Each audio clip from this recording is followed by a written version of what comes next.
Curry knows how to play the game of basketball. He's a real deal. 42 to finish his career up there, his year up in Portland. Horford's mid-range jumper, JB, just getting better and better. Well, I mentioned it earlier, 60% shooting against Milwaukee this season, and all primarily jump shots. He's become a deadly 12 to 15-foot jump shooter. 8 points already for Horford. 4 of the 5 Atlanta starters have scored. The only one who hasn't is Joe Johnson. Delfino backing down Bibby. Good help by Smith. Delfino slips inside and gets the roll. Well, I think he should start the possession down there. Get Mike Bibby down the post. Delfino, certainly with a size disadvantage, could have his way with Mike Bibby down the post. Maybe create a double team. Josh Smith trying to have his way with Delfino with the other end, making it look easy. That's a no-brainer there. They're going to have to come to Josh Smith and make him get rid of the basketball. That's a tough matchup for Delfino. Thomas will take the open J. Back rim. Rebound Hawks. What are we seeing? Jump shot after jump shot after jump shot. No real low post threat for the Milwaukee Bucks in the absence of Bogut. Puts a lot of strain on your offense. Smith, nice look. Extra pass, Marvin Williams. Can't do it better than that. Well, they came at Josh Smith that time. He made a great cross-court pass to Johnson. Unselfish play to swing it to the open Marvin Williams, and he knocks it down. Great ball movement. Atlanta won a tough 7-game series with Miami a year ago in the first round, and swept by Cleveland in the second round. And as we mentioned for Milwaukee, this is their first trip to the postseason in 4 years. Dan Gadzuric will come in to take Kurt Thomas's place in the middle. The foul was on Mike Bibby, and here comes the first sub for Atlanta, the likely 6th man of the year in the NBA, Jamal Crawford. And he's walking onto the court in a playoff game for the first time in his 10-year NBA career. How about that?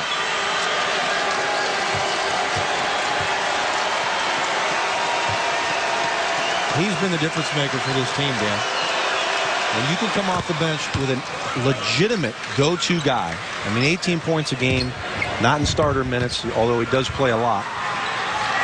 It is such a luxury to be able to sit down your best player, Joe Johnson, Mike Bibby. These guys, the pressure is often when Jamal Crawford comes in the game. Game-winning shots, huge shots, 4-point plays. He's passed Reggie Miller this year with 4-point plays. He's got like 28 of them in his career. A tremendous kid. I mean, I can't tell you how great a kid this guy is. 10 years without a single playoff game. Now Troy Murphy of Indiana inherits the dubious distinction, I guess, of having played the most regular season games without ever going to the playoffs. We asked Crawford this morning what it's like to finally make the postseason. I just couldn't believe it. I think today was the first day it really hit me that I was in the playoffs. You know, I know that we clinched a while ago and I knew we'd be here, but today I just could not believe it. I got the jitters this morning, and that was the first time I really experienced it. Did you have trouble going to sleep last night? Yeah, I couldn't sleep. I couldn't sleep. I just couldn't. It was like Christmas. I couldn't wait, you know, for the day to get here, and now it's here.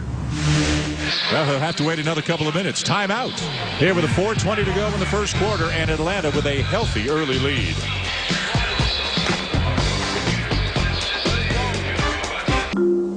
Mark Jones back in the studio with his Taco Bell update. Game 1 between the Bulls and the Cavaliers earlier on ABC. LeBron James with a great block there on Taj Gibson. LeBron, first team all defense for sure this year. How many times have we seen that? The N1. He had 24 points, 6 rebounds, 4 players for Cleveland in double figures. They go up, Dan, 1-0. All right, Jonesy, back here in Atlanta. Let's take a look now at our Avatar DVD Blu-ray playoff journey. Look at the Eastern Conference brackets. Cleveland's already defeated Chicago with a Game 1 of that series. The Celtics and Heat next tonight here on ESPN. This is Game 1 of Atlanta-Milwaukee. Game 2 coming your way on NBA TV. And then it'll be Orlando and Charlotte with a Game 1 tomorrow night at 5:30 Eastern on TNT. Which team of the 4 lower-seeded teams, the 5 through 8, do you think has the best chance to pull off an upset? Can I say none? Oh, my. Josh Smith is having a field day. This team feeds off fantastic plays. When they start making steals and easy baskets and alley-oops, they get into a frenzy and they play at a higher level here at home. Salmons gets inside, has to adjust the shot, and the rebound comes down to Horford. Dan, back to your question, I'd say the Miami Heat. All regular season games, very tight games with Boston. So I'll give the Heat a slight opportunity to win. It's Joe Johnson, what a beautiful back down. And this is too easy right now. And you think of how different things could have been had Andrew Bogut not gotten hurt. Well, this team probably would have been in Boston. Right. They're probably the 5. And Miami's playing Atlanta. And Milwaukee still brimming with confidence. They had a great year. Horford a block. But, I mean, you've taken a guy, a 16-point, 10-rebound, 2.5 block per game guy out of the game, and a guy like Josh Smith can just go up over top of everybody. Nobody's in the paint. Well, yeah, they don't have anybody in the paint, and they have to change their style of basketball. Scott Skiles said, hey, we want to get stops and get out and run. This is one of the worst fast-breaking teams that we have in the NBA, just 10 points a game on the break. And Atlanta on the other side is one of the best. And you get into a running game with these guys, and you get a 24-second shot clock violation. You can't get into a running game with this athletic team. You want to slow the pace. But Milwaukee can't score in the half court because they don't have a low post presence. A strength for the Bucks has been their bench unit. Luke Ridnour's had a very good season. Jerry Stackhouse joined the Bucks midseason. 35-year-old Jerry Stackhouse, and he is playing well. Both of them are in the game right now. Well, you see Luke Ridnour on Marvin Williams, and that is another mismatch. They're going to have to come double. That's just too easy. Williams the miss, Smith the follow. And that's where a problem presents itself. If you do double team and the shot goes up, very difficult to get a body on somebody to box out. Offensive rebounding, an issue. They're just bigger and more athletic at virtually every position.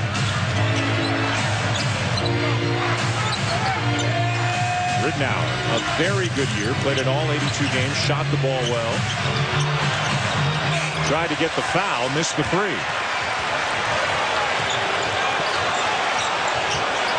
Crawford will shake and bake. Got it.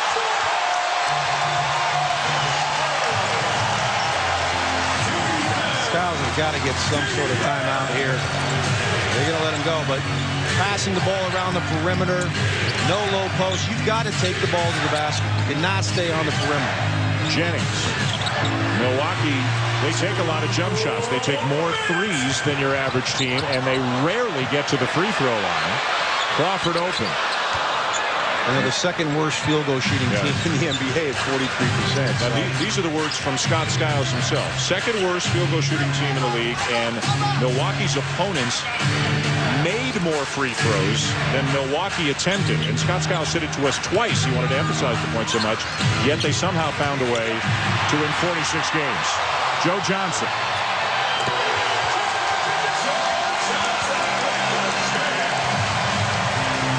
They're getting whooped right here. Yeah, well, 5 turnovers leading to 11 points for the Hawks. Cannot turn the basketball over. Getting nothing at the rim.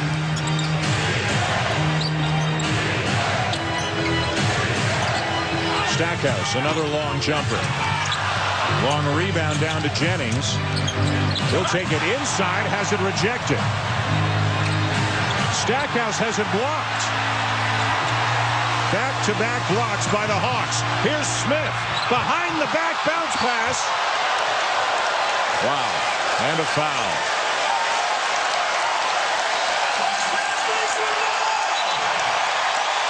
This is a mismatch.